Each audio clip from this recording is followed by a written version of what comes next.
Il lavoro veneziano è sempre più attrazione estera, con in testa bengalesi e cinesi. Dal 2008 al 2024 le assunzioni di cittadini bengalesi sono passate infatti da poco più di 2.000 a quasi 9.000. Per quanto riguarda invece i cinesi, a livello provinciale il 40% trova un'occupazione nel turismo, specie nella ristorazione, ma la percentuale sale al 60% se si guarda solo il comune capoluogo.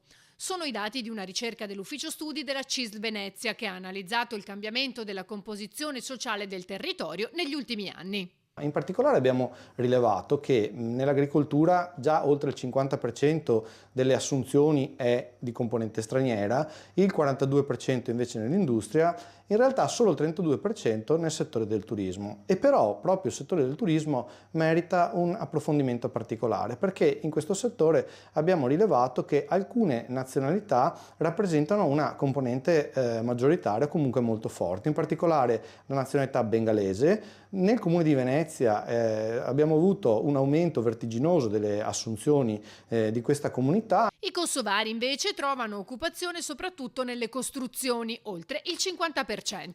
Questo rileva però, d'altro canto, anche un altro aspetto, e cioè che se decidiamo che i talenti che escono dalle nostre università devono rimanere sul nostro territorio, dobbiamo investire con politiche pubbliche ed investimenti privati proprio su quei settori a più alta professionalizzazione e specializzazione in ambito scientifico, in ambito tecnico, in ambito informatico, che siano in grado di offrire opportunità ai nostri giovani nel nostro territorio.